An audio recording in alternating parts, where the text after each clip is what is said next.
আঘাত করার কারণে রাসূলুল্লাহ সাল্লাল্লাহু আলাইহি সাল্লাম জমিনের উপর পড়ে গেলেন। আবার আরেকটা আঘাত করলেন। রাসূলুল্লাহ সাল্লাল্লাহু আলাইহি সাল্লামের দান্দার মুবারক উহুদের ময়দানে পড়ে গেল।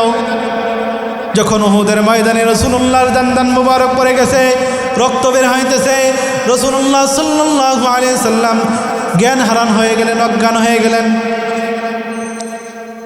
কাফেররা ঘোষণা করলেন জিহাদের ময়দানে কুতিলা মুহাম্মদ সাল্লাল্লাহু আলাইহি সাল্লাম জিহাদের ময়দানে শাহাদাত বরণ করেছে। কি করেছে? জিহাদের ময়দানে শাহাদাত বরণ করেছে, এই ঘোষণা দিলেন। যখন এই ঘোষণা দিলেন, সমস্ত সাহাবারা তারা তাদের হাঁটু নত করে বসে ফেললেন। সকলেই আশ্চর্য হয়ে গেলেন, হাই হাই কি হয়ে গেল। এই দিক দিয়ে মুসআব ইবনে উমাইর, যে মুসলমানদের পতাকা বাহী ছিলেন, মুসআব ইবনে উমাইরও হাঁটু করে জমিনে বসে পড়লেন। হযরত মুসআব ইবনে উমাইর রাদিয়াল্লাহু তাআলা আনহু বললেন,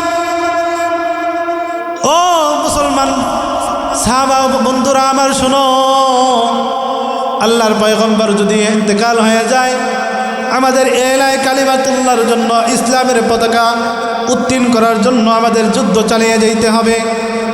তিনি সকলকে মনোযোগী করে বললেন, শোনো, আমরা জিহাদের জন্য আবার নতুন করে প্রস্তুতি গ্রহণ করি, সকলেই নতুন উদ্যোগে শুরু করো। সকলেই নতুন উদ্যোগে শুরু করলেন। এমন সময় দেখলেন রাসূলুল্লাহ সাল্লাল্লাহু আলাইহি সাল্লাম দুইজন সাহাবীর কাঁধে ভর করে দাঁড়িয়েছেন, দাঁড়ানো অবস্থায় আছেন। যুদ্ধের ময়দানে ঘোষণা হয়ে গেল রাসূলুল্লাহ হত্যা হয় নাই, রাসূলুল্লাহ জীবিত আছেন। এই ঘোষণা হওয়ার পর সমস্ত মুসলমানরা নতুন আমেজ ফিরে পেল। সকলে আবার নতুন আমেজে যুদ্ধ করতে লাগলেন, জিহাদ করতে লাগলেন। তোমরা যদি তোমাদের মায়ের বুকের দুধ পান করে থাকো, কে আসো, আমি মুসআব ইবনে উমাইরের সাথে যুদ্ধ করবে, আসো আসো। যখন এই কথা বললেন, কাফেরদের তারা উদ্দেশ্য হলো তাদেরকে দৃষ্টি আকর্ষণ করা, তাদেরকে দৃষ্টি আকর্ষণ করা। তাদের উদ্দেশ্য হলো যে কাফেরদেরকে দৃষ্টি আকর্ষণ করা। কি আকর্ষণ করা? যাতে কাফেররা রাসূলুল্লাহ সাল্লাল্লাহু আলাইহি সাল্লামকে হত্যা করার জন্য অগ্রসর না হয়। হযরত মুসআব ইবনে উমাইর বললেন, কে আসো, কে তোমরা মুসলমান, কে তোমরা আসো যে মায়ের বুকের দুধ পান করেছো, আমার সাথে যুদ্ধ করবে, আসো। এ কথা বলার পর সমস্ত কাফের বেঈমান মুশরিকরা হযরত মুসআব ইবনে উমাইরের চতুর্দিক দিয়ে মৌমাছির মতো ঘেরাও করলেন। মৌমাছির মতো যখন ঘেরাও করলেন, এমন সময় মুসআব ইবনে উমাইরের ঘেরাও করার পর রাসূলুল্লাহ সাল্লাল্লাহু আলাইহি সাল্লাম বলে দিয়েছেন যাতে মুসআব ইবনে উমাইরের হাত থেকে ইসলামের কালেমার পতাকা মাটিতে না পড়ে। এজন্য তিনি কি করলেন? রাসূলুল্লাহ সাল্লাল্লাহু আলাইহি সাল্লাম বলছেন যাতে করে কালেমার পতাকা মাটিতে না পড়ে। এজন্য মুসআব ইবনে উমাইর রাদিয়াল্লাহু তাআলা আনহু তিনি কালেমার পতাকা হাতে ধরে আছেন আর বললেন, কে আসো যে মায়ের বুকের দুধ পান করছো, আমার সাথে যুদ্ধ করবে, আসো। হযরত মুসআব ইবনে উমাইর রাদিয়াল্লাহু তাআলা আনহুকে কাফের বেঈমান মুশরিকরা চতুর্দিক থেকে ঘেরাও করে নিলেন, মৌমাছির মতো ঘেরাও করলেন। ঘেরাও করার পর আমি আজকে এই ঘটনাটা পড়ে আসছি একটা আরবি কিতাবের ভিতরে। ঘেরাও করার পর তাকে কাফের বেঈমান মুশরিকরা ডান হাতকে পাড়া দিয়ে এরকম পা দিয়ে চাপ দিয়ে মুসআব ইবনে উমাইরের ডান হাতটা কেটে ফেললো। যখন মুসআব ইবনে উমাইরের ডান হাত কেটে ফেলছে, সাথে সাথে তিনি কালেমার পতাকাটা বাম হাতে নিলেন। বাম হাতে যখন ইসলামের পতাকা, কালেমার পতাকা উত্তীর্ণ করে রাখছেন, কাফের বেঈমান মুশরিকরা বাম হাত দিয়ে তার বাম হাতটাও কেটে ফেললেন। হযরত মুসআব ইবনে উমাইর রাদিয়াল্লাহু তাআলা আনহু এবার কালেমার পতাকাটাকে দাঁত দিয়ে কামড়ে ধরলেন। আল্লাহ তাআলা কুরআনুল কারীমের ভিতরে মানুষকে বারবার সতর্ক করার জন্য আল্লাহ তাআলা কুরআনুল কারীমের ভিতরে বলছেন, বিভিন্ন জায়গায় আল্লাহ তাআলা বলছেন, ইয়া আইয়ুহাল্লাযীনা আমানু, হে ঈমানদারেরা, কু আনফুসাকুম ওয়া আহলিকুম নারা, তোমরা নিজেরা জাহান্নামের আগুন থেকে বাঁচো, তোমাদের আহলে পরিবার যারা আছে তাদেরকেও জাহান্নামের আগুন থেকে বাঁচাও। বলছেন তোমরা নিজেরা জাহান্নামের আগুন থেকে বাঁচো এবং তোমাদের আহলে পরিবার যারা আছে তাদেরকেও জাহান্নামের আগুন থেকে বাঁচাও। আমি আপনাদের খেদমতে রাসূলুল্লাহ সাল্লাল্লাহু আলাইহি সাল্লামের হাদিস থেকে একটি হাদিস আপনাদের খেদমতে পেশ করছি। হযরতে আনাস রাদিয়াল্লাহু তাআলা আনহু বলেন, হাদিসটি বর্ণনা করেছেন হযরতে আনাস রাদিয়াল্লাহু তাআলা আনহু, قال رسول الله صلى الله عليه وسلم لا يؤمن أحدكم حتى يكون من والده وولده والناس أجمعين। ও দুনিয়ার মানুষেরা শোনো, তোমরা ওই পর্যন্ত ঈমানদার হবে না, ওই পর্যন্ত তোমরা প্রকৃত মুমিন হইতে পারবে না যতক্ষণ পর্যন্ত না আমি রসুলকে সব কিছুর চাইতে বেশি ভালোবাসবে, মহাব্বত করবে। এবার আসেন, আমাদের মহাব্বত, আমাদের ভালোবাসা কেমন রসুল পর্যন্ত হয়েছে, সাহাবাদের ভালোবাসা কেমন রসুল পর্যন্ত ছিল। ঈমানের বিষয় আমরা সকল মুমিন মুসলমান, আমরা দুনিয়া থেকে জানবে দুইটা জিনিস চলবে, এছাড়া আর কোনো কিছু চলবে না। একটা হলো ঈমান, আরেকটা হলো নেক আমল। কি? নেক আমল। ঈমানের বিষয়ে হাদিসের ভিতরে আসছে, আল ঈমানু তাকরারু বিল লিসান তাসদীক বিল জিনান ওয়া তাকরারু বিল লিসান। যে তুমি ঈমান অর্জন করছো, জবান দ্বারা স্বীকারোক্তি দিবে, অন্তরে বিশ্বাস করবে, আর এটা ঈমানের বাস্তবায়নটা নামাজ, রোজা, হজ, যাকাত সব কিছুর মাধ্যমে তুমি প্র্যাকটিক্যাল বাস্তবায়ন করবে। এটার নাম হলো ঈমান অর্জন করা। হাদিসের পরে বলা হয়েছে শেষ অংশে, আমানতু বিল্লাহি ওয়া মালাইকাতিহি ওয়া কুতুবিহি ওয়া রাসূলিহি ওয়াল ইয়াউমিল আখিরি ওয়াল কদরি খায়রিহি ওয়া শাররিহি মিনাল্লাহি তাআলা ওয়াল বা'সি বা'দাল মাউত। এই কথার সাক্ষী দেওয়া আমানতু বিল্লাহ, কি? আমি ঈমান আনয়ন করছি আল্লাহর উপর, আল্লাহর রসুলের উপর, ফেরেশতাদের উপর, আসমানি কিতাব সমূহের উপর। তারপর ভালো মন্দ যা কিছু হয় সেই বিষয়ের উপর আমি ঈমান আনয়ন করছি। তারপরে যে আমার মৃত্যু হবে, আমাদের সকলের মৃত্যু হবে, এই বিষয়ের উপর ঈমান আনয়ন করা।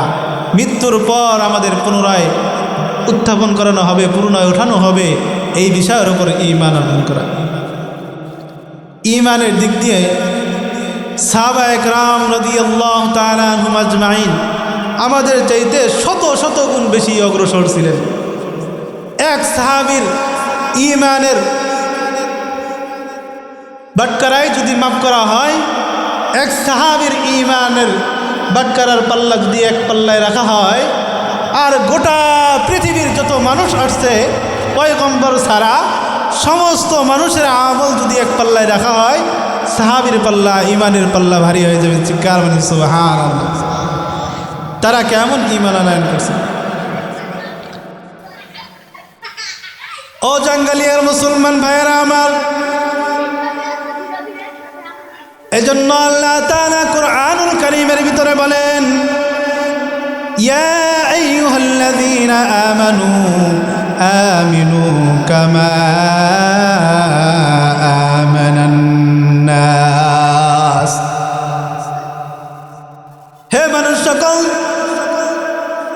ইয়া আইয়ুহাল্লাযীনা আমানু, হে মানুষ সকল তোমরা ঈমান আনয়ন করো। কেমন ঈমান আনয়ন করবে? কামা ধারা উদ্দেশ্য নিয়েছেন আমানান নাস, সাহাবাদের দিকে তোমরা ঈমান আনয়ন করো। সাহাবারা যেরকম ঈমান আনয়ন করছে ঠিক তেরকম তোমরা ঈমান আনয়ন করো। এখন আসেন সাহাবারা কেমন ঈমান আনয়ন করেছে। এক বুজুর্গ, যেই বুজুর্গ এক সময় তিনি মদ্যপান করতেন, সিগারেট পান করতেন। কি করতেন? মদ্যপান করতেন, সিগারেট পান করতেন, ধূমপান করতেন। এরকম এক বুজুর্গ এমন ছিলেন যে তার মদ না খাইলে ঘুম হইত না, মদ না খাইলে তিনি ঠিক থাকতে পারতেন না। কিন্তু আল্লাহ তাআলা এই ঈমান দান করার কারণে এমন হয়েছে, আল্লাহ তাআলা তাকে ওলির দফতরে নাম লিপিবদ্ধ করে দেন। সুবহানাল্লাহ। হযরত মালিক ইবনে দিনার রাহমাতুল্লাহি আলাইহি, এই যে একদিন আগে শবে বরাত গেল না, শবে বরাতের রাত্রে হযরত মালিক ইবনে দিনার রাহমাতুল্লাহি আলাইহি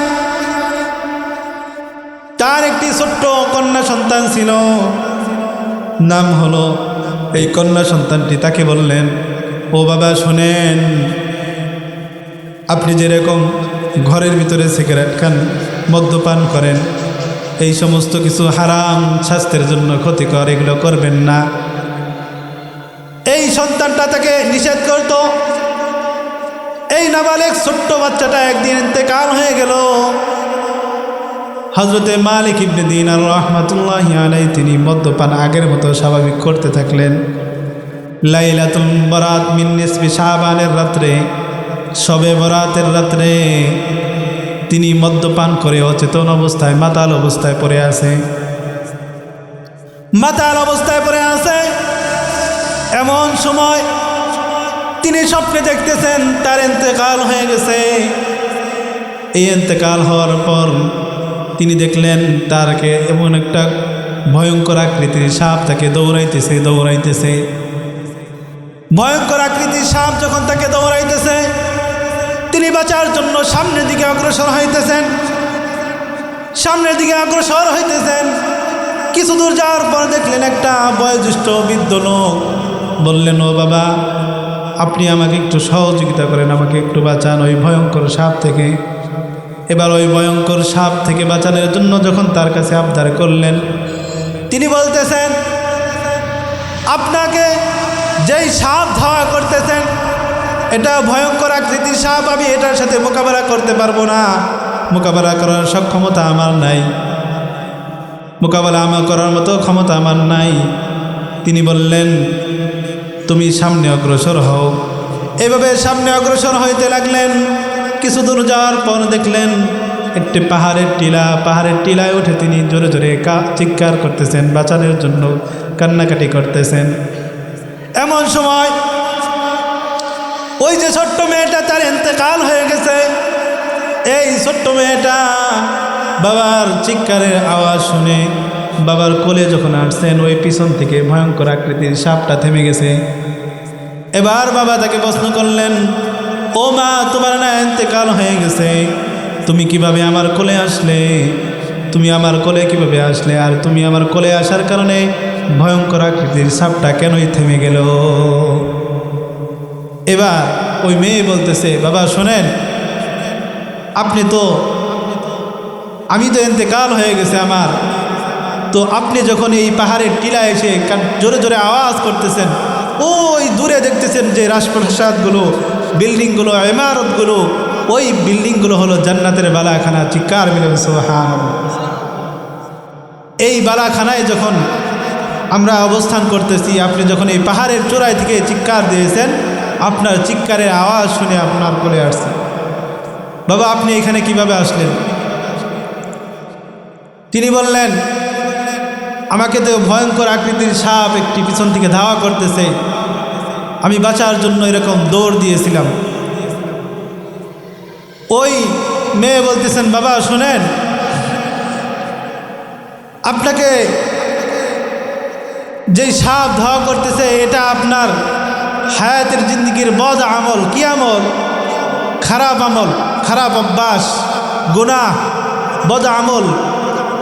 আর ওই যে একটা বয়োজ্যেষ্ঠ লোক যার কাছে আপনি সাহায্য চেয়েছিলেন, এটা হলো আপনার হায়াতের জিন্দগির নেক আমল। ও বাবা শুনেন, আলাম ইয়ালামিল্লাযীনা ইয়ালামুনা আন তাফশা বিকুলুবিহিম লিযিকরিল্লাহ। আমি বলতেছি আপনি এখনও সুযোগ আছে, সময় আছে, ভালো হয়ে যান, আল্লাহ তাআলার জিকির দ্বারা নিজের জীবনকে সাজান। যখন এই কথা বললেন তো বলতেছেন আপনি ভালো হয়ে যান। এ কথা বলার সাথে সাথে ওই মদখোর নেশাখোরের মাথার মাতলামি ছুটে গেছে, সে অচেতন অবস্থা থেকে হুঁশ ফিরে আসছে। তিনি সাথে সাথে বললেন, আহা, আমি এটা কি স্বপ্নে দেখলাম, আমি এটা কি স্বপ্নে দেখলাম। তিনি সাথে সাথে দৌড়ে গোসলখানায় চলে গেলেন।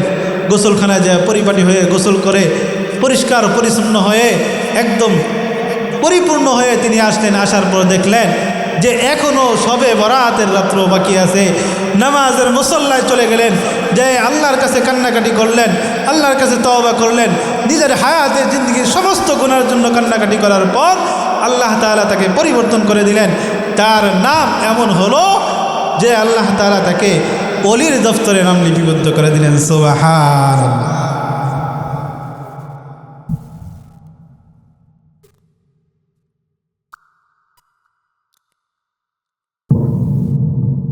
এই জন্য আল্লাহ তাআলা সব পারে না, এই বিশ্বাস আমাদের আছে না?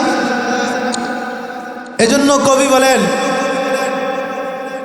তুমি পারো করতে মোচন অভাব দুঃখী লোকের, তুমি পারো করতে মোচন অভাব দুঃখী লোকের, তুমি বরং মুক্তিদাতা মালিকে জগতের। তোমার কাছে চাই যে পানাহা, তোমার কাছে চাই যে পানাহা আমরা প্রতিদিন। আল্লাহ তুমি দয়ার সাগর রহমানুর রহিম, আল্লাহ তুমি দয়ার সাগর রহমানুর রহিম। আল্লাহ তাআলা সব পারে না? এজন্য আল্লাহ তাআলা কুরআনুল কারীমের ভিতরে বলেন, ইয়া আইয়ুহাল্লাযীনা আমানু আমিনু কামা আমানান নাস। হে ইমানদাররা, তোমরা ঈমান আনয়ন করো, সাহাবাদের মতো ঈমান অর্জন করো। সাহাবারা কেমন ঈমান আনয়ন করছেন? ও জাঙ্গালিয়ার যুবক ভাইয়েরা আমার, শোনো সাহাবাদের ঈমানের হালত, সাহাবাদের ঈমানের অবস্থা। রাসূলের একজন সাহাবী, নাম হলো তার মুসাইব ইবনে উমাইর রাদিয়াল্লাহু তাআলা আনহু। রাসূলুল্লাহ সাল্লাল্লাহু আলাইহি ওয়াসাল্লামের সাহাবী হযরতে মুসাইব ইবনে উমাইর রাদিয়াল্লাহু তাআলা আনহু। মুসাইব ইবনে উমাইর রাদিয়াল্লাহু তাআলা আনহু সম্ভ্রান্ত ঘরের সন্তান, প্রভাবশালী লোকের সন্তান, কোটি কোটি মিলিয়ন বিলিয়ন ডলারের মালিকওয়ালার সন্তান। এই মুসাইব ইবনে উমাইর রাদিয়াল্লাহু তাআলা আনহু যেই জামা একবার পরিধান করতেন সেটা আর পরিধান করতেন না। সকালে একটা পরতেন, দুপুরে আরেকটা পরতেন, সন্ধ্যায় আরেকটা পরতেন। এমন পারফিউম ব্যবহার করতেন, তার মতো পারফিউম তৎকালীন যুগে আর কেউ ব্যবহার করত না। সুবহানাল্লাহ। এই মুসাইব ইবনে উমাইর রাদিয়াল্লাহু তাআলা আনহু মক্কার মুকাররমার ভিতরে আবু জেহেল, উতবা, সাইবা তারা দেখলেন রাসূলুল্লাহ সাল্লাল্লাহু আলাইহি ওয়াসাল্লাম কুরআনের হেদায়েতের দাওয়াত, কোরআনের দাওয়াত, ইসলামের দাওয়াত দেওয়ার কারণে সমস্ত যুবক, সমস্ত মানুষ একে একে একে একে ইসলামের ছায়াতলে আসছে। এবার দেখেন কাফেরদের মাধ্যমে আল্লাহ তাআলা মুসাইব ইবনে উমাইরকে ঈমানের দাওয়াত দিয়েছেন। সুবহানাল্লাহ। উতবা, সাইবা, হামান, উতবা, সাইবা আবু জেহেল তারা বোর্ড পরামর্শ করলেন, একে একে সকলেই যদি মুহাম্মদের হাতে কালেমা পড়ে ইসলাম ধর্ম গ্রহণ করে তাহলে আমাদের বংশের নাম লইবার মতো কোনো লোকজন থাকবে না। এজন্য তারা মক্কার বড় বড় ধনী ফ্যামিলির লোকদেরকে টার্গেট করলেন।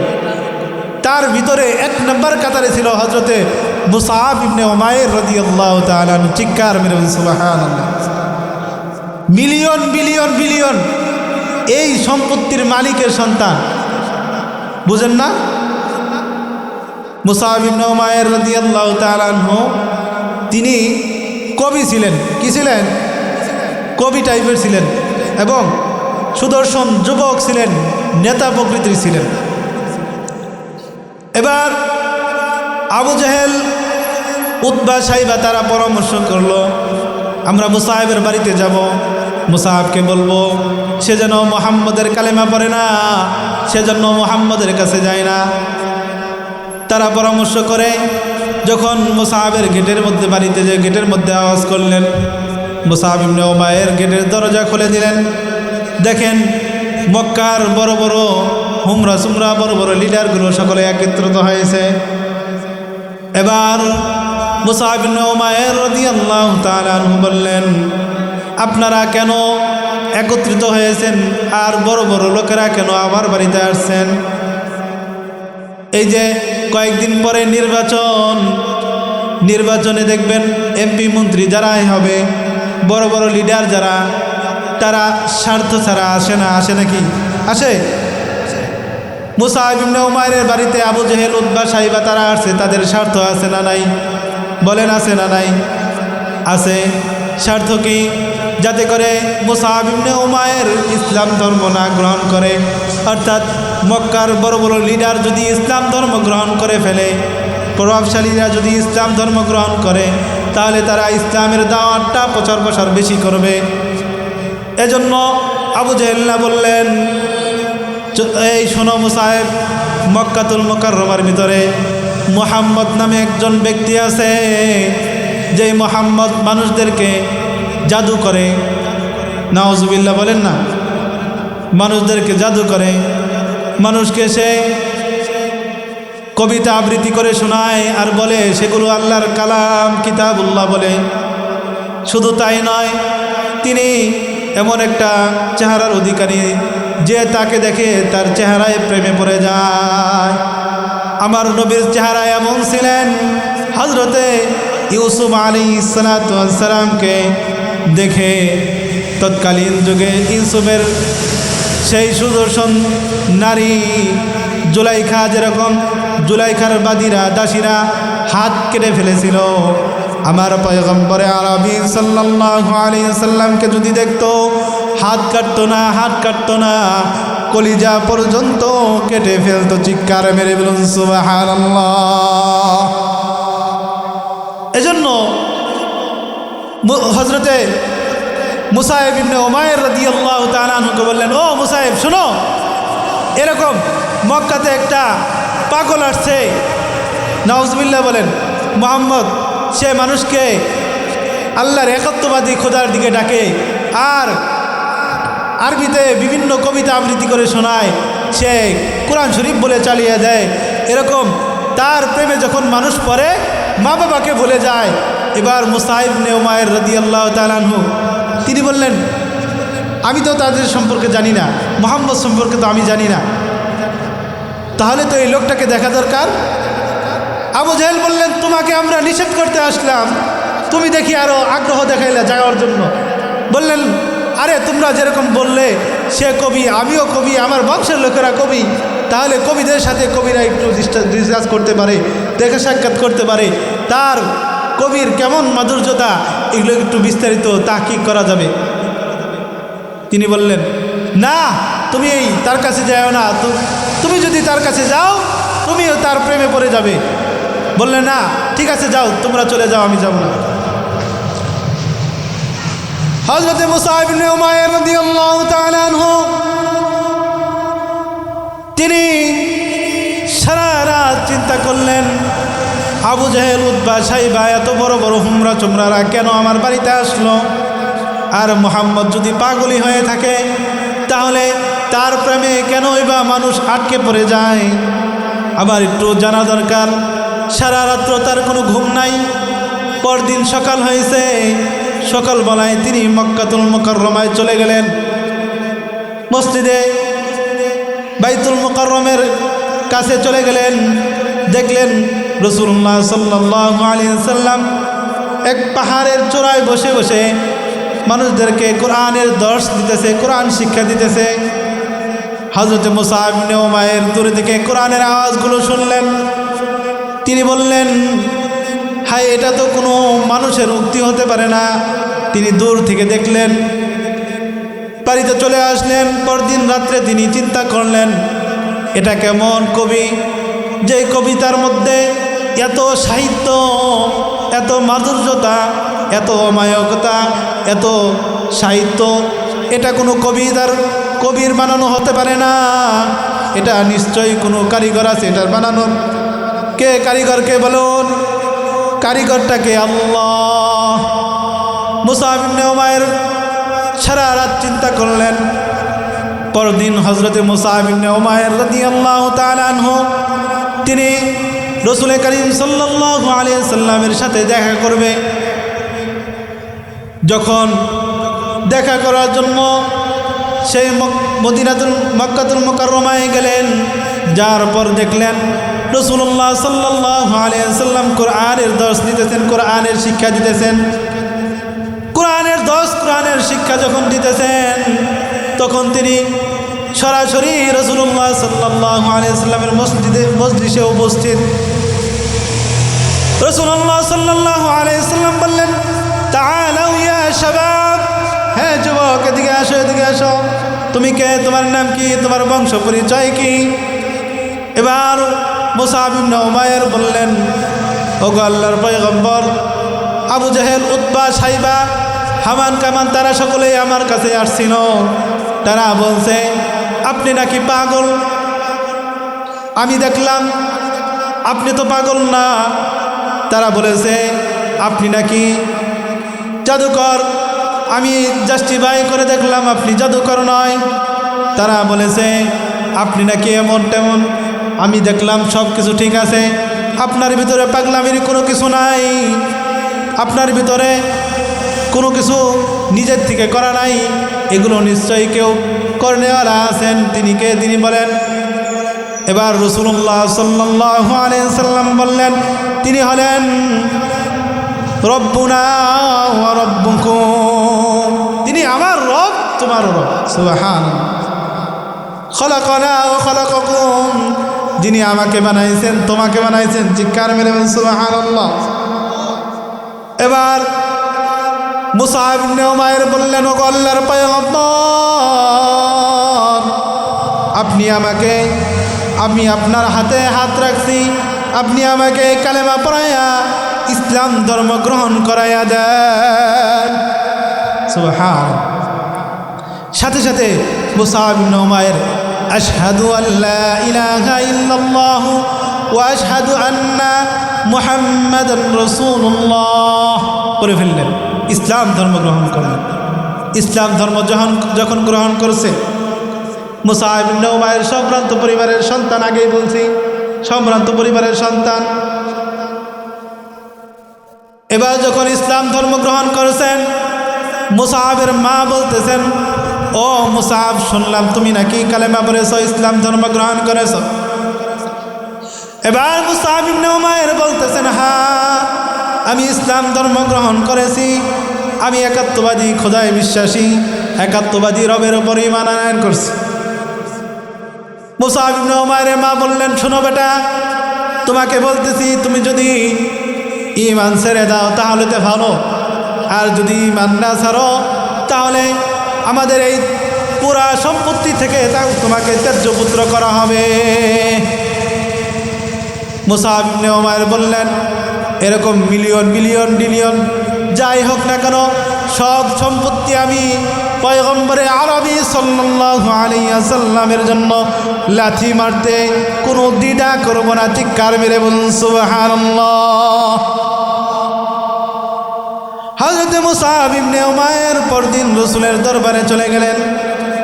বললেন, ওগো আল্লাহর পয়গম্বর, আমি ইসলাম ধর্ম গ্রহণ করেছি বিদায় আমার মা আমার বাবা আমাকে সম্পদ থেকে ত্যায্য পুত্র করবে। আমি সাক্ষ্য দিতেছি আমি আমার সম্পত্তি সব কিছু ছেড়ে দিতে রাজি, কিন্তু আপনার ইসলামের কালেমা আপনাকে আমি ছাড়তে পারবো না, আল্লাহ তাআলাকে আমি ছাড়তে পারবো না। আমি সব সম্পত্তি সব কিছু বিসর্জন দিয়ে দিব, দুনিয়াতে সব কিছু বিসর্জন দিয়ে দিব এলায়ে কালিমাতুল্লাহর জন্য, আর আমার জানকে কুরবান করে দিব পরকালে জান্নাত অর্জন করার জন্য। সুবহানাল্লাহ। তিনি যখন বাড়িতে গেলেন তার মা তাকে ঘরের ভিতরে আবদ্ধ করে রাখলেন, আটকিয়ে রাখলেন। আবদ্ধ করে যখন রাখলেন তখন হযরতে মুসআব ইবনে উমাইর রাদিয়াল্লাহু তাআলা আনহু কোন রকমে ঘর থেকে ছাড়াবে রাসূলুল্লাহ সাল্লাল্লাহু আলাইহি ওয়াসাল্লামের দরবারে চলে আসলেন আর বললেন, ওগো আল্লাহর পয়গম্বর, আমি আমার জীবনের সব কিছু ছেড়ে দিয়ে একমাত্র আল্লাহ তাআলাকে ভালোবেসে আর আপনাকে ভালোবেসে সব কিছু বিসর্জন দিয়ে আপনি চলে আসছি। সুবহানাল্লাহ। সব কিছু বিসর্জন দিয়ে আমি চলে আসছি। রাসূলুল্লাহ সাল্লাল্লাহু আলাইহি ওয়াসাল্লাম বললেন, তুমি যেহেতু চলে আসছো, শোনো, তোমার দ্বারা ইসলামের কাজ হবে, আল্লাহ তাআলা তোমার দ্বারা বড় বড় খেদমত দিবেন। উহুদ যুদ্ধের সময় হয়ে গেল। রাসূলুল্লাহ সাল্লাল্লাহু আলাইহি ওয়াসাল্লাম হযরত মুসআব ইবনে উমাইর রাদিয়াল্লাহু তাআলা আনহুকে জিহাদের নেতৃত্বের পতাকাবাহী দান করলেন। বললেন, ও মুসআব শোনো, ও মুসআব শোনো, এই উহুদ যুদ্ধের পতাকার জিম্মাদারি আমি তোমার কাছে দিলাম। কার কাছে দিছেন? কার কাছে দিছেন? মুসআবের কাছে দিছেন। মুসআব রাদিয়াল্লাহু তাআলা আনহু উহুদ যুদ্ধের পতাকাবাহী নির্বাচন করলেন। এদিক দিয়ে ডাক আসলো, জিহাদের দামামা বাজলো। জিহাদের দামামা বাজার সাথে সাথে হযরতে মুসআব ইবনে উমাইর রাদিয়াল্লাহু তাআলা আনহু যুদ্ধের জন্য সরঞ্জাম পরে ফেললেন। যুদ্ধের জন্য সরঞ্জাম পরে তিনি প্রস্তুত তৈয়ার হয়ে আছেন। জিহাদের দামামা বাজারের সাথে সাথে তিনি পতাকাবাহী হয়ে উহুদের প্রান্তরে হাজির হয়ে গেলেন। রাসূলুল্লাহ সাল্লাল্লাহু আলাইহি সাল্লাম যুদ্ধের কাতার লিপিবদ্ধ করলেন, কাতারবদ্ধ করলেন এবং বললেন, ওই পাহাড়ের গিরিপথে তীরন্দাজ সাহাবীরা যারা থাকবে, যে পর্যন্ত আমি তাদেরকে আসতে না বলবো তারা যেন ওইখান থেকে না আসে। রাসূলুল্লাহ সাল্লাল্লাহু আলাইহি সাল্লাম বলে দিলেন, আমি যে পর্যন্ত আসতে না বলবো ওই পর্যন্ত যাতে না আসে। এরপর যুদ্ধ শুরু হয়ে গেল। যখন উহুদ যুদ্ধ শুরু হয়ে গেল, কাফের মুশরিক বেঈমানরা একে একে যুদ্ধে আসছেন। যুদ্ধের তো সামিয়ানা বাজাইছে। যুদ্ধের দামামা বাজার পর কাফের বেঈমান মুশরিকরা মুসলমানদের সাথে যুদ্ধ করতেছে। যুদ্ধ করতে করতে এক পর্যায়ে দেখলেন মুসলমানরা প্রায় বিজয় অর্জন করবে। এমন সময় ওই যে পাহাড়ের গিরিপথে কয়েকজন তীরন্দাজ সাহাবীকে রাখছিলেন, ওই সাহাবীরা তারা গনিমতের মাল অর্জন করার জন্য তারা চলে আসলেন। যখন গনিমতের মাল তারা সংগ্রহ করবেন, এমন সময় খালিদ বিন ওয়ালিদ তিনি তখন ইসলাম ধর্ম গ্রহণ করে নাই।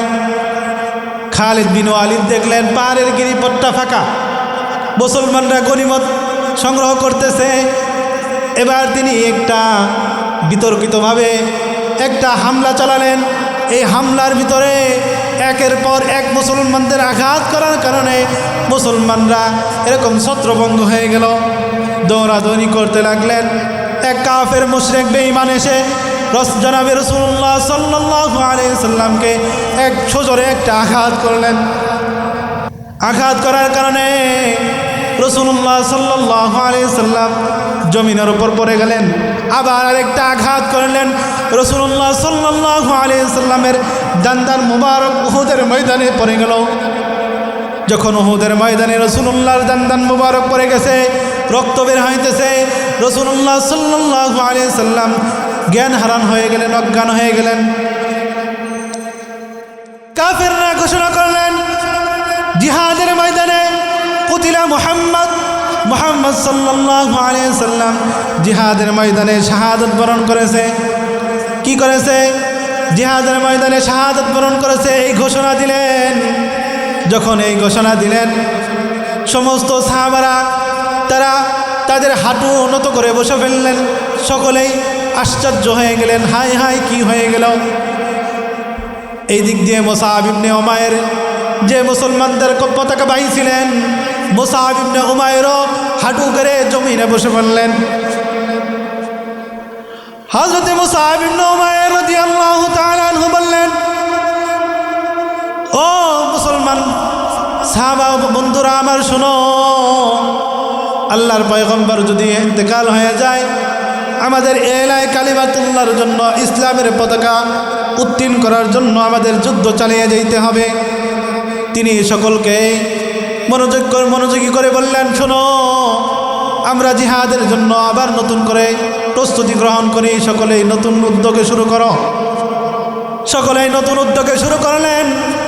এমন সময় দেখলেন রাসূলুল্লাহ সাল্লাল্লাহু আলাইহি সাল্লাম দুইজন সাহাবীর কাঁধে ভর করে দাঁড়িয়েছেন, দাঁড়ানো অবস্থায় আছেন। যুদ্ধের ময়দানে ঘোষণা হয়ে গেল রাসূলুল্লাহ হত্যা হয় নাই, রাসূলুল্লাহ জীবিত আছেন। এই ঘোষণা হওয়ার পর সমস্ত মুসলমানরা নতুন আমেজ ফিরে পেল। সকলে আবার নতুন আমেজে যুদ্ধ করতে লাগলেন, জিহাদ করতে লাগলেন। তোমরা যদি তোমাদের মায়ের বুকের দুধ পান করে থাকো, কে আসো, আমি মুসআব ইবনে উমাইরের সাথে যুদ্ধ করবে, আসো আসো।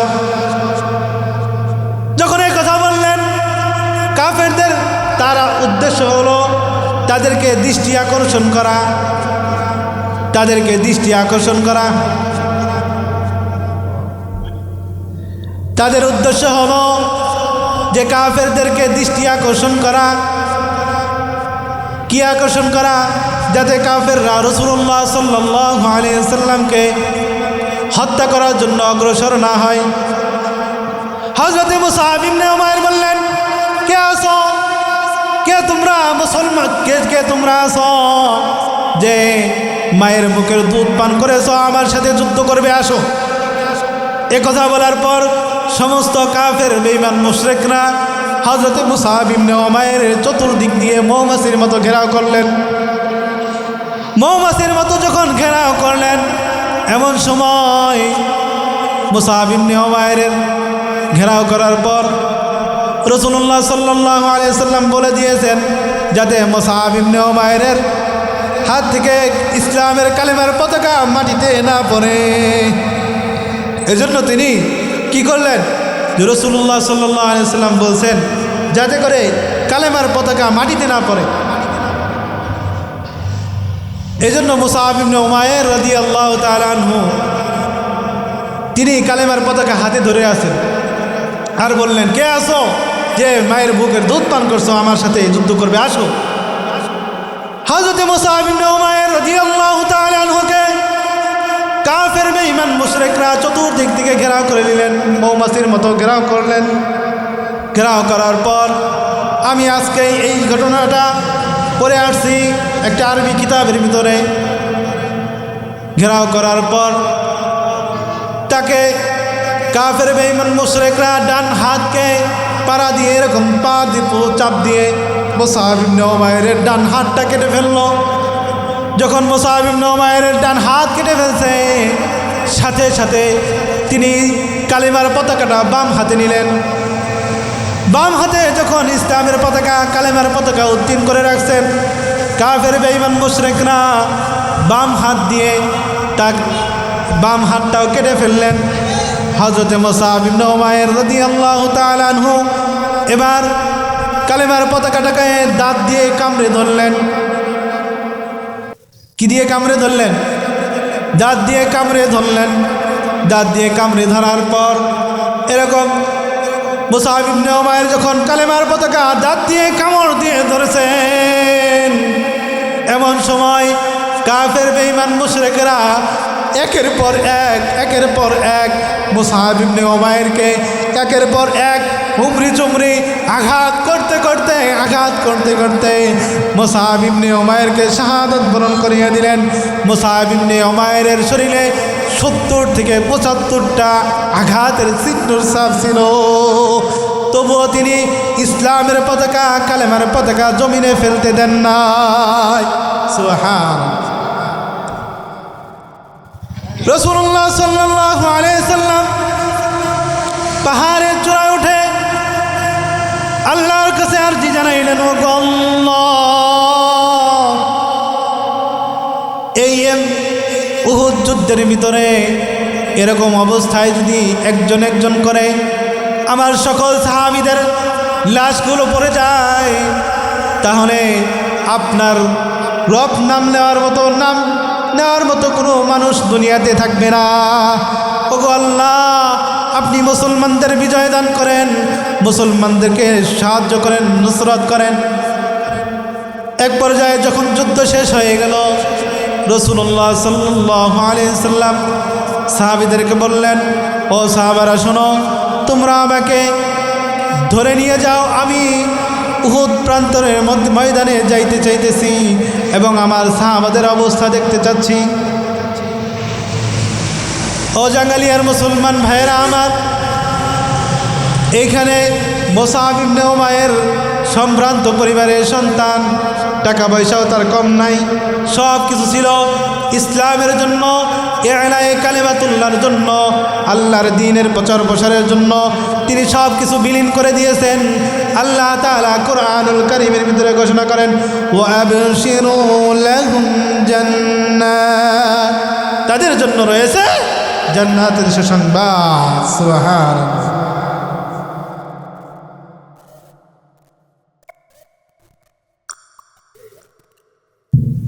তাদের জন্য জান্নাতের সুসংবাদ রয়েছে। হযরত মুসআব ইবনে উমাইর উহুদ ময়দানের প্রান্তরে যখন শাহাদাত বরণ করেছেন, এমন সময় রাসূলুল্লাহ সাল্লাল্লাহু আলাইহি সাল্লাম সকল সাহাবাদেরকে বলতেছিলেন, ও সাহাবারা শোনো, আমার অমুক সাহাবী হানজালা, হযরতে মুসআব ইবনে উমাইর, আমার চাচা হামজা রাদিয়াল্লাহু তাআলা আনহু, তাদের কি অবস্থা? কাফের বেঈমান মুশরিকরা এই যুদ্ধের ভিতরে মুসলমানদেরকে মেরার পরে ক্ষান্ত হন নাই। তারা কি করছেন? কারো নাক কাটতেছিলেন, কারো কান কাটতেছিলেন, কারো হাত কাটতেছিলেন, এমনকি এই ঘোড়ার উপর চড়ে মুসলমানদের লাশগুলোকে তারা পদদলিত করতেছিলেন। এরকম যখন করতেছেন, রাসূলুল্লাহ সাল্লাল্লাহু আলাইহি সাল্লাম যখন গেলেন, তারা ভয়ে চলে গেলেন। ভয়ে চলে যাওয়ার পর রাসূলুল্লাহ বললেন, দেখো আমার হানজালা কোথায়, আমার মুসআব কোথায় শাহাদাত বরণ করেছে, আমার হামজা আমার চাচা কোথায়, দেখো তারা কোথায় আছে। একে একে সকল সাহাবাদের লাশগুলো আনতেছিলেন। রাসূলুল্লাহ সাল্লাল্লাহু আলাইহি সাল্লাম যখন মুসআব ইবনে উমাইরের কাছে গেলেন, রাসূলুল্লাহ সাল্লাল্লাহু আলাইহি সাল্লামের গাল বেয়ে বেয়ে টপ টপ করে পানি পড়তে লাগলো। একের পর এক টপ টপ করে পানি পড়তেছে। রাসূলুল্লাহ সাল্লাল্লাহু আলাইহি সাল্লাম মুসআবের চেহারাটা দেখে কান্না করে দিলেন আর বললেন, ও মদিনার মক্কার লোকেরা শোনো, ও যুবকরা শোনো, এই মুসআব এমন মুসআব যেই জামা একবার পরিধান করতেন দ্বিতীয়বার আর পরিধান করতেন না, যে জামা একবার পরিধান করতেন দ্বিতীয়বার পরিধান করতেন না, যে ইসলামের জন্য ইলায়ে কালিমাতুল্লাহর জন্য সব কিছু বিসর্জন দিয়েছেন। আজকে মুসআবের অবস্থা দেখো, তার ডান হাত কেটে ফেলেছে, তার বাম হাত কেটে ফেলেছে, কিন্তু সে কালেমার পতাকা রসুলের সেই বাণীকে, যে রসুল বলছিলেন যে তুমি জানো যাই হয় কেন তুমি ইসলামের পতাকা মাটিতে পড়ে যেন না যায়। তিনি মাটিতে মৃত্যু হয়ে গেছে, তাও ইসলামের পতাকা কামড় দিয়ে ধরে আছে। চিৎকার মেরে বলেন সুবহানাল্লাহ। রাসূলুল্লাহ সাল্লাল্লাহু আলাইহি ওয়াসাল্লাম কান্না করলেন আর বললেন, আসমানের মালিক আল্লাহ, আমার মুসআব উহুদের পথে শাহাদাত বরণ করলো। আল্লাহ তুমি মুসআবকে কবুল করে নাও। মুসআবের যখন দাফন করা হইতেছিল, দাফন করার সময় এমন অবস্থা দেখা গেল, তার এমন একটা কাপড়, কাফনের কাপড়, যে কাপড় দ্বারা মাথা ঢাকলে পা খুলে যায়, পা ঢাকলে মাথা খুলে যায়। এই দৃশ্য দেখে জনাবে রাসূলুল্লাহ সাল্লাল্লাহু আলাইহি ওয়াসাল্লাম আরো জোরে কান্না করে দিলেন, ও মক্কার মুকাররমের লোকেরা শোনো, মুসআব এমন একজন সাহাবী, এমন একজন সম্ভ্রান্ত পরিবারের সন্তান যে একটা জামা দ্বিতীয়বার পরতো না। আজকে ইসলামের ছায়াতলে আসার কারণে, ইসলাম গ্রহণ করার কারণে, ইসলামকে নিজের ভিতরে ধারণ করার কারণে, লালন করার কারণে আজকে সে এমন একটা অবস্থায় উত্তীর্ণ হয়েছে, তার কাফন হওয়ার মতো, দাফন করার মতো কাপড় নাই। সাহাবীদেরকে বললেন, তোমরা আমার মুসআবের মাথাটা কাপড় দিয়ে ঢেকে দাও, আর খেজামা ঘাস দ্বারা তার পাটাকে ঢেকে দাও। ঘাস দ্বারা তার পাটাকে ঢেকে দিলেন। এটার দ্বারা উদ্দেশ্য হলো, আল্লাহ তাআলা কুরআনুল কারীমে বলছেন, ইয়া আইয়ুহাল্লাযীনা আমানু আমিনু কামা আমানান নাস। হে ইমানদাররা, তোমরা ঈমান আনয়ন করো, সাহাবারা যেরকম ঈমান আনয়ন করেছে, সাহাবারা যেরকম ঈমান আনয়ন করেছে, ঠিক ওই রকম ঈমান আনয়ন করার নাম হলো মুসলমান। আজকে আমরা মুসলমান নিজেদেরকে ঈমানদার দাবি করি। আজকে মুসলমান ওয়াজের মজলিসে নাই, মসজিদে নাই। আজকে মুসলমান নেক কাজের সাথে নাই, নামাজ নাই, রোজা নাই, হজ নাই, যাকাত নাই, শরিয়া বিধানের ভিতরে মুসলমান নাই। আছে বলেন? নাই। একদম মুসলমানের সংখ্যা ধর্মীয় উপাসনালয়ে একদম কম। এটার কারণ হলো কি? আমরা আমাদেরকে চিনি নেই, আমরা আমাদের জাতীয়তা বুঝি নাই, আমাদের সম্মান, আমাদের মান, আমাদের ইজ্জত, আমাদের এই সম্মান স্বয়ং আল্লাহ তাআলা আমাদেরকে দিয়েছেন। আখিরি জামানার পয়গম্বরের উম্মত হওয়ার জন্য কত নবীরা, কত বুজুর্গরা অনেক তারা আবদার করেছেন। যেই সম্মানের কারণে আমরা আজকে নিজেদের সম্মানিত হইলাম, সেই সম্মানিত কাজ আমরা সকলে ছেড়ে দিয়েছি। কথা বলেন ঠিক কিনা? আল্লাহ তাআলা বলেন, মুসলমান যখন আমর বিল মারুফ নাহি আনিল মুনকার, সৎ কাজে আদেশ, অসৎ কাজের নিষেধ ছেড়ে দিবে, তখন তাদের জন্য অপমান লাঞ্ছনা আসবে। কি আসবে? অপমান লাঞ্ছনা আসবে। আজকে সৎ কাজে আদেশ তো বড়াই বাহুল্য, অসৎ কাজের নিষেধ তো আরও করা বাহুল্য। সৎ কাজে আদেশ করবেন, আমাদের সমাজের যুবকদের এমন অবস্থা, তারা নিজের বাবাকে মানে না, মাকে মানে না, মুরব্বীদেরকে মানে না। কথা বলেন ঠিক কিনা? যুবকরা হাফ প্যান্ট পরে, কি পরে? হাফ প্যান্ট পরে। যুবকরা বড় বড় চুল রাখে, হাতের নখ বড় বড় রাখে। ও যুবক, তোমার মতো যুবক ছিল হযরত মুসা ইবনে উমাইর, যে শত শত মিলিয়ন মিলিয়ন কোটি টাকার সম্পত্তি লাথি মেরে, ছুরি মেরে একমাত্র ইলাই কালিমাতুল্লাহর জন্য রসুলের কাছে নিজের জানকে সুপর্দ করে দিয়েছেন, আর বলছেন যে আল্লাহ, ও আল্লাহর পয়গম্বর, আমি আমার নিজের জানকে ইলাই কালিমাতুল্লাহর জন্য সুপর্দ করে দিলাম। তুমি কি যুবক? তোমার কি আছে? তোমার কি সম্পত্তি আছে? যেই যুবক এক জামা দ্বিতীয়বার পরতো না, যেই যুবক এমন পারফিউম ব্যবহার করত, যেই পারফিউম দ্বিতীয়বার আর ব্যবহার করতো না, আইডল হিসাবে তাকে মানা হতো। এরকম এক যুবক, সেই যুবক সব কিছু বিসর্জন দিয়ে এ এলাকায় কালেমাতুল্লাহর জন্য নিজেকে সুবর্দ করে দিয়েছে। এজন্য ও জাঙ্গালিয়া কোষাগারের মুসলমান যুবক ভাইয়েরা আমার, মনে করো না এই যৌবনের অস্তিত্ব, যৌবন যে আছে এটা স্থায়ী হবে, স্থায়ী হবে না। হবে বলেন? আমার পূর্বের বক্তা, পূর্বের আলোচক আমি শুনেছি তিনি সময় সম্পর্কে আলোচনা করেছেন। কি সম্পর্কে? সময় সম্পর্কে আলোচনা করেছেন। বলছেন যে শোনেন, এই সময় হায়াতের জিন্দেগি চিরস্থায়ী নয়, অস্থায়ী, শেষ হয়ে যাবে। কি হয়ে যাবে? শেষ হয়ে যাবে।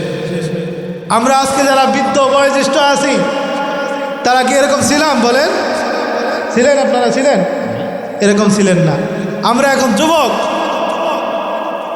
দু একটা চুল পাকতেছে, কিন্তু আমাদের এই যুবকনের যৌবন ছিল না, ছিল।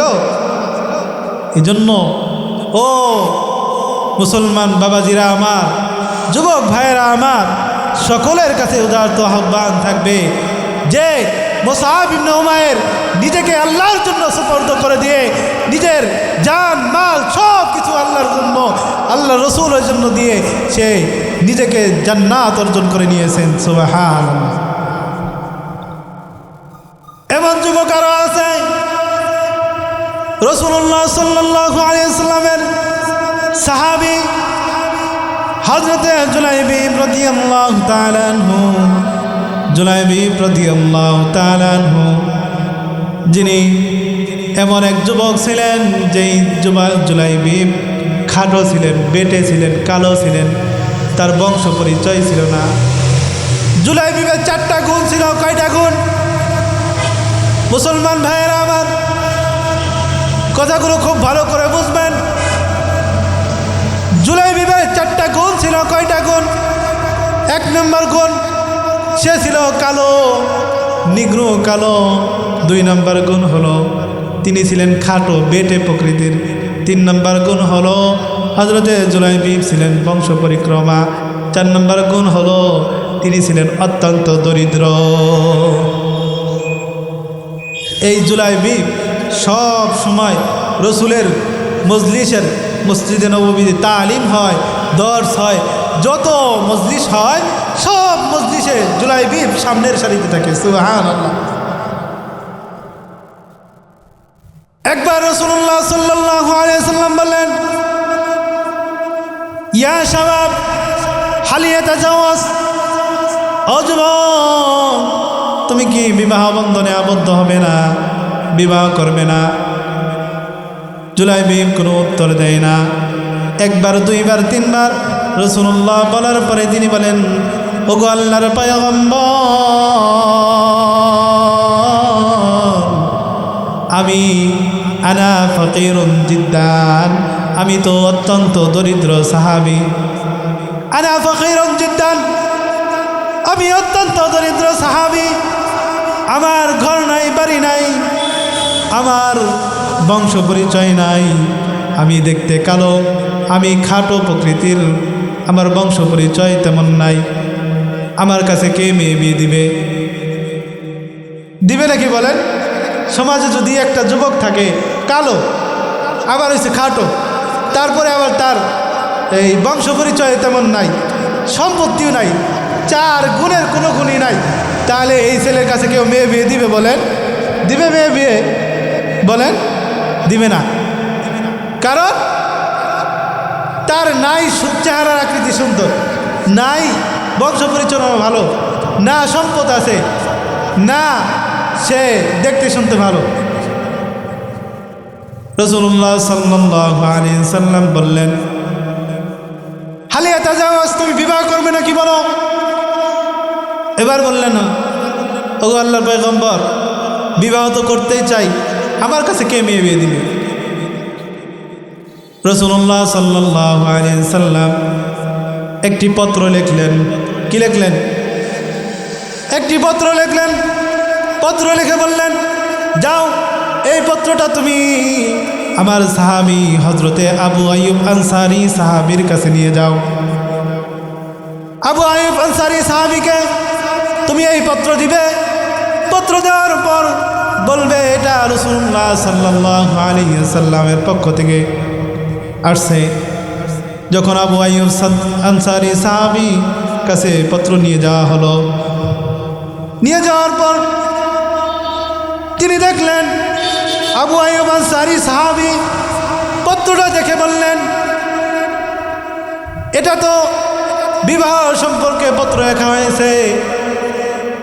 একবার তিনি পত্রর দিকে তাকান আর একবার পাত্রর দিকে তাকান, কারণ পাত্র তিনি চিনেন। পাত্রর দিকে তাকান একবার, একবার পত্রর দিকে তাকান। যখন তিনি পত্রর দিকে তাকাইলেন, 10 মিনিট, আচ্ছা, একবার তিনি পত্রর দিকে তাকাইলেন, একবার পাত্রর দিকে তাকাইলেন। যখন তিনি পাত্রর দিকে তাকান, তিনি বললেন ঠিক আছে তুমি দাঁড়াও, আমি আসতেছি। আবু আইয়ুব আনসারী সাহাবী তিনি ঘরের ভিতরে চলে গেলেন।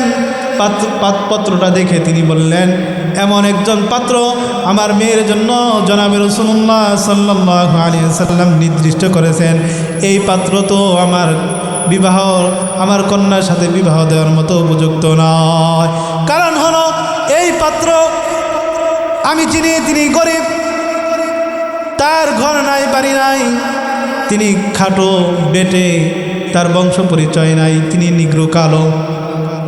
এই দৃশ্য যখন দেখলেন আবু আইয়ুব আনসারী সাহাবী এবং তার স্ত্রী ঘরের ভিতরে কান্নাকাটি করতেছেন। আবু আইয়ুব আনসারী সাহাবীর কন্যা বাড়ির ছাদ থেকে দেখলেন তার মা বাবা কান্নাকাটি করতেছেন। তিনি এসে বললেন কি হয়েছে? এবার বললেন তোমার জন্য জনাবে রাসূলুল্লাহ সাল্লাল্লাহু আলাইহি ওয়াসাল্লাম পাত্র নির্দিষ্ট করে দিয়েছেন। বলল ওই যে গেটের কাছে আছে সে আমার পাত্র। বাবা শুনেন, আল্লাহর পয়গম্বরে আরবি সাল্লাল্লাহু আলাইহি ওয়াসাল্লাম যেই পাত্রকে আমার জন্য নির্দিষ্ট করেছেন আমি ওই পাত্রকে বিবাহ বন্ধনে আবদ্ধ হতে রাজি আছি।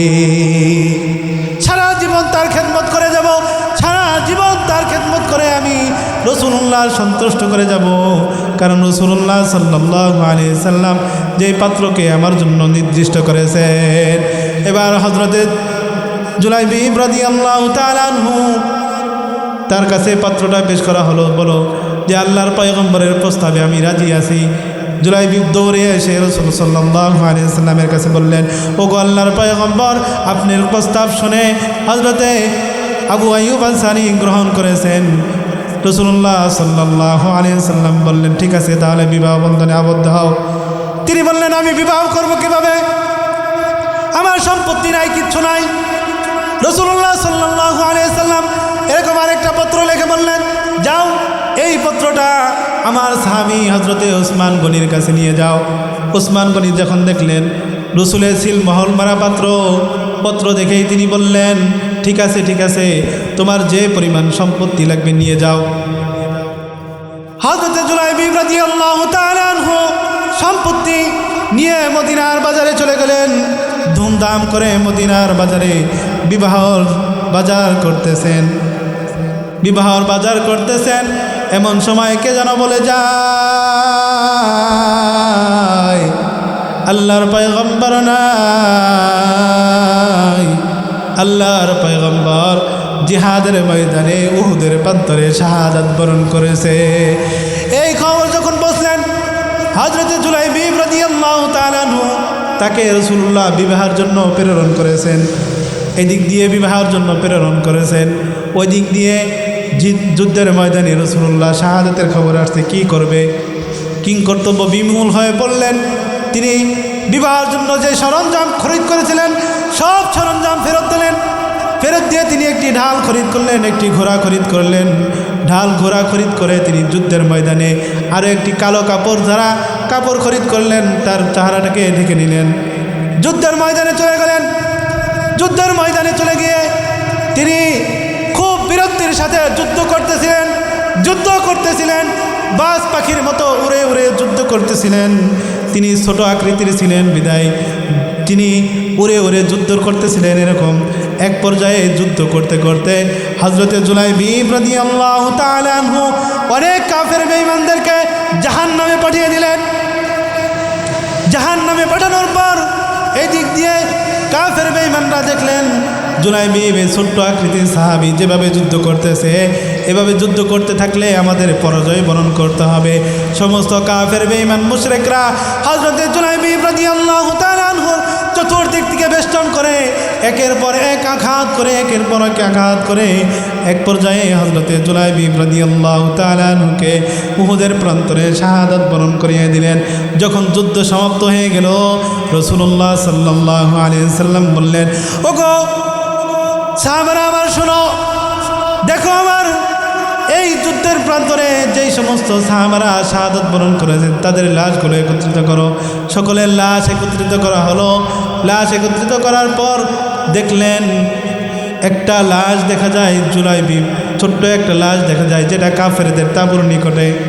সকল সাহাবারা বললেন, ওগো আল্লাহর পয়গম্বর, জিহাদের ময়দানে উহুদের প্রান্তরে কাফেরদের তাঁবুর নিকটে একটি ছোট্ট লাশ দেখা যায়। লাশটা কালো কাপড় দ্বারা ঢাকা, মুড়ানো, মুখটা মুড়ানো, বোঝা যাইতেছে না। রাসূলুল্লাহ সাল্লাল্লাহু আলাইহি ওয়াসাল্লাম বললেন, তাকে নিয়ে আসো, তাল নিয়ে আসো, নিয়ে আসো। আনা হলো। রাসূলুল্লাহ সাল্লাল্লাহু আলাইহি ওয়াসাল্লামের সামনে যখন আনলেন, তার মুখের কাপড় খোলা হলো। কাপড় খোলার পর দেখলেন আল্লাহর পয়গম্বর যার বিবাহের জন্য প্রস্তাব দিয়ে পাত্রী নির্দিষ্ট করে দিয়েছেন, আবু আইয়ুব আনসারী সাহাবীর কন্যা, সেই কন্যার স্বামী হযরতে জুলাইবিব রাদিয়াল্লাহু তাআলা আনহু নিজেকে বিসর্জন দিয়ে দিয়েছে। রাসূলুল্লাহ সাল্লাল্লাহু আলাইহি ওয়াসাল্লাম হযরতে জুলাইবিব রাদিয়াল্লাহু তাআলা আনহুর লাশটা টেনে একদম তার উরুতে নিলেন, রানের উপর রাখলেন। রানের উপর রেখে বললেন, ওগো আল্লাহ, আমার জুলাইবিব উহুদের প্রান্তরে নিজের সব শখ আল্লাহ ত্যাগ করে বিবাহের জন্য যা কিছু করেছিলেন সব সরঞ্জাম ফেরত দিয়ে তোমার আলায়ে কালিমাতুল্লাহর জন্য নিজের জানকে উৎসর্গ করে দিল। আল্লাহ, তুমি জুলাইবিবের এই কুরবানিটা, জুলাইবিবের আত্মত্যাগটা তুমি কবুল ও মঞ্জুর করে নাও। আল্লাহ তাআলা কবুল করে নিন। প্রিয় ভাইরা আমার, সাহাবারা এমন ইমানদার ছিলেন, সাহাবারা এমন ইমানদার ছিলেন যে ইমান তাদেরকে সব কিছু থেকে ফিরিয়ে এনে আল্লাহ আল্লাহ রসুলের জন্য তারা জান উৎসর্গ করাকে পছন্দ করতেন। কি করতেন? কথা বলেন, পছন্দ করতেন। আর আমাদের অবস্থা এমন, আমরা নিজেদের জানকে বাঁচানোর জন্য চেষ্টা করি। কথা বলেন ঠিক কিনা? আজকে সমাজের ভিতরে সবচেয়ে অবহেলিত একটা জাতি, যেই জাতির নাম হলো মসজিদের ইমাম। কি কি মসজিদের ইমাম। মসজিদের ইমাম হয়েছে তো সে ঠেকছে, যে ইমাম হয়েছে সে ঠকছে। কারণ ইমামের সাথে এমন অসৎ আচরণ করা হয়, এমন খারাপ ব্যবহার করা হয়, যেই খারাপ ব্যবহার সমাজের আর কারোর সাথে করা হয় না। ইমাম ঘুমিয়ে থাকে, রাত্রে 10টা বাজছে, হুজুর আসেন আমার বাড়িতে একটা ছাগল জবাই করতে হবে। হুজুর লাব্বাইক, প্রস্তুত আছে না? এরকম হুজুর অমুকের মেয়ে তো এরকম বাইকে গেছে, এখন তার বিয়ে হতে পরে দিতে হবে, রাত্রে 1টা বাজে 2টা বাজে আসেন। আজকে মসজিদের ইমামদের সাথে খারাপ আচরণ করা হয়, মসজিদে ধারক বাহক যারা তাদের সাথে খারাপ আচরণ করা হয়। কারণ হলো একটাই কারণ যে আমরা সাহাবাওয়ালা ঈমান অর্জন করতে পারি নাই। সাহাবারা যেরকম ঈমান অর্জন করছে ওরকম ঈমান অর্জন করতে পারি নাই। এজন্য আল্লাহর পয়গম্বর দুনিয়াতে নাই। এদিকে তাকান, আল্লাহর পয়গম্বর দুনিয়াতে নাই। আল্লাহর পয়গম্বরে আরবি সাল্লাল্লাহু আলাইহি সাল্লাম হাদিসের ভিতরে বলেছেন, আমার অনুপস্থিতিতে আমার এই নবুয়তের জিম্মাদার হলেন উলামা একরাম, মসজিদের ইমাম, মাদ্রাসার মুহতামিম, মাদ্রাসার সহকারী শিক্ষক যারাই আছে তারাই হলো আমার আহলে ওয়ারিস, মেরাসাতে নববী। কি নবীদের মেরাস ওয়ারিস। আমরা জানি সম্পত্তির ওয়ারিস হয় নবীওয়ালা সম্পত্তির ওয়ারিস আবার কীভাবে হয়? সম্পত্তির মেয়েরাজ হয়, সম্পত্তি ভাইদের মাঝে, বোনদের মাঝে, তার মেয়েরাজদের মাঝে বন্টন করা হয়। আর রসুলের ওয়ারিস যারা, তাদের মধ্যে সম্পত্তির বন্টন হয় না, তাদের মধ্যে বন্টন হয় রসুলের আদর্শ, রসুলের সিরাত, রসুলের সূরত, রসুলের সেই রেখে যাওয়া দিন, এই দিনগুলো সব কিছু বন্টন করা হয়। এজন্য আমি সকলের কাছে উদারত আহ্বান রাখবো, প্রিয় ভাইরা আমার, আমরা সাহাবীওয়ালা ঈমান অর্জন করব তো? কথা বলেন, সাহাবীওয়ালা ঈমান অর্জন করব তো ইনশাআল্লাহ? সাহাবীওয়ালা ঈমান অর্জন করব ইনশাআল্লাহ। আল্লাহ তাআলা আমাদের সকলকে সাহাবাওয়ালা ঈমান অর্জন করার তৌফিক দান করুন। সকলে বলি আমিন। ওয়া আখিরি দাওয়ানা আলহামদুলিল্লাহি রাব্বিল আলামিন। আপনাদের খিদমতে আমি যেই আলোচনা রাখছি যে সূরা বাকারার 12 নম্বর আয়াত, আল্লাহ তাআলা বলেন আমিনু কামা আমানান নাস, তোমরা ঈমান আনয়ন করো সাহাবারা যেরকম ঈমান আনয়ন করছে। আর রাসূলুল্লাহ সাল্লাল্লাহু আলাইহি সাল্লামের হাদিস থেকে হযরত আনাস রাদিয়াল্লাহু তাআলা আনহু বলেন লা ইউমিনু আহাদুকুম হাত্তা আকুনা মিন ওয়ালিদিহি ওয়া ওয়ালাদিহি ওয়ান নাসি আজমাইন, তোমরা ওই পর্যন্ত প্রকৃত মুমিন হইতে পারবে না যতক্ষণ পর্যন্ত না সব কিছু চাইতে আমি রবকে, আমি রসুলকে এবং আমার আল্লাহ তাআলাকে ভালোবাসতে না পারবে। এজন্য প্রিয় ভাইরা আমার, আমরা সকলেই সেরকম ঈমান অর্জন করব তো ইনশাআল্লাহ। আল্লাহ তাআলা আমাদের সকলকে তৌফিক দান করুন। সকলেই বলি আমিন।